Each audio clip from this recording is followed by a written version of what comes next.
उन सब के लिए है जो एक बड़े कोचिंग इंस्टीट्यूट में एक रोल नंबर बन के रह गए। ये एक सक्सेस स्टोरी नहीं है और ना ही एक ड्रॉपर बनने की स्टोरी, पर ये एक ट्रू स्टोरी है जो मेरे जैसे बहुत सारे बच्चों की भी एक कहानी है। मेरे नीट के साथ 5 साल लंबी जंग थी। Chapter 1 the invisible student. 2016 मैं क्लास 11th में था और हर साइंस स्टूडेंट की तरह मेरा सपना था डॉक्टर बनना। मेरे घर वालों ने भी एक गोल्डन फार्मूला तैयार कर लिया था, school plus Aakash is equals to a guaranteed doctor. और मैं भी जोश में था, लगा बस अब तो लाइफ सेट है। लेकिन सेट होने से पहले लाइफ एक मिलिट्री ट्रेनिंग कैंप बन गई। 7 बजे स्कूल के लिए निकलना, 2 बजे वापस आना, जल्दी से खाना खाना और 4 बजे आकाश के लिए भागना। शाम के 8 बजे वहाँ से निकलना और कहानी अभी यहाँ ख़त्म नहीं हुई। 8:30 बजे मैथ्स की ट्यूशन भी थी क्योंकि मैंने मैथ्स भी ले रखी थी। और रात को घर जाके फिजिक्स की किताब खोलता था तो मेरा दिमाग पहले ही थक चुका था, सांस लेने की भी फुर्सत नहीं थी। इस थकान से बड़ी एक और प्रॉब्लम थी, आकाश का क्लासरूम। वो एक क्लासरूम नहीं था, एक स्टेडियम था। एक बड़े से हॉल में 100 से भी ज़्यादा बच्चे थे।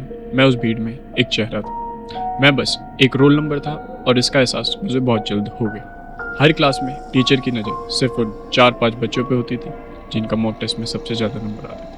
उनसे ही क्वेश्चन पूछे जाते थे, उनके डाउट पर ही स्पेशल अटेंशन दिया जाता था, उनकी पीठ थपथपाई जाती। मेरे जैसे सारे एवरेज स्टूडेंट ऑडियंस थे तालियां बजाने के। मैं ये नहीं कह रहा कि सारी गलती आकाश की या उस पूरे सिस्टम की थी, गलती मेरी भी थी और मेरी तो बहुत बड़ी थी।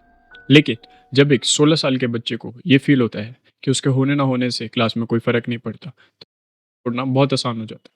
जब आपको पता है कि टीचर आपसे कभी सवाल ही नहीं पूछेगा, तो लास्ट बेंच पे जाके फ़ोन चलाना आसान हो जाता है। प्रोक्रेस्टिनेशन मेरा डिफेंस मैकेनिज्म बन गया था। मैं इस सिस्टम में काफ़ी अच्छा नहीं हूँ, इस फीलिंग से बचने का एक तरीका को झूठे बहाने देता था। आज बहुत थक गया हूँ, कल से पढ़ूंगा, ये टॉपिक तो स्कूल में हो जाएगा। और सबसे बड़ा झूठ जो मैंने अपने पेरेंट्स से बोलता था, हाँ टेस्ट अच्छा गया। मेरी अपनी रिपोर्ट कार्ड मैं अपने रिपोर्ट कार्ड्स ऐसे छुपाता था जैसे वो क्राइम सीन का एविडेंस। अंदर ही गिल्ट मुझे खाया जा रहा था। एक तरफ पेरेंट्स की उम्मीदें और दूसरी तरफ मेरी रियलिटी। मैं इन दोनों के बीच फंस गया था। 2 साल 730 दिन इसी साइकिल में निकल गए। स्कूल, कोचिंग, ट्यूशन, थकान, झूठ, गिल्ट एंड रिपीट। 2018 का एग्ज़ाम आया और गया। रिजल्ट आया और मैं बुरी तरह फेल हुआ। मुझे आज भी याद है वो डिसअपॉइंटमेंट मेरे पेरेंट्स की आंखों में। उन्होंने कुछ कहा नहीं, लेकिन उनकी खामोशी ने सब कुछ कह दिया था। उस दिन मुझे एहसास हुआ कि गलती सिस्टम की नहीं, स्केड्यूल की नहीं, गलती मेरी थी। पे बैठ सकता था, मैं चाहता तो टीचर का दिमाग खा सकता, लेकिन मैंने आसान रास्ता चुना। मैंने गिव अप कर दिया और मैं सिस्टम के आगे फेल हो गया। लेकिन अब रोने से क्या होता, पास्ट को तो मैं बदल नहीं सकता था। मैंने खुद से कहा, अब बस मैंने डिसाइड किया कि मैं एक ड्रॉपर लूँगा। इस बार कोई स्कूल नहीं, कोई ट्यूशन नहीं, सिर्फ मैं, मेरी किताबें और मेरी लड़ाई। मैं अकेले एक नए ड्रॉपर बैच में चला गया। वहाँ मेरी मुलाकात हुई आयुष से, एक जेन्युइनली बहुत अच्छा पढ़ने वाला लड़का। मैंने सोचा इसके साथ रहूँगा तो मैं भी शायद सुधर जाऊँगा, लेकिन मुझे नहीं पता था कि ये मेरी अगली सबसे बड़ी गलती होने वाली।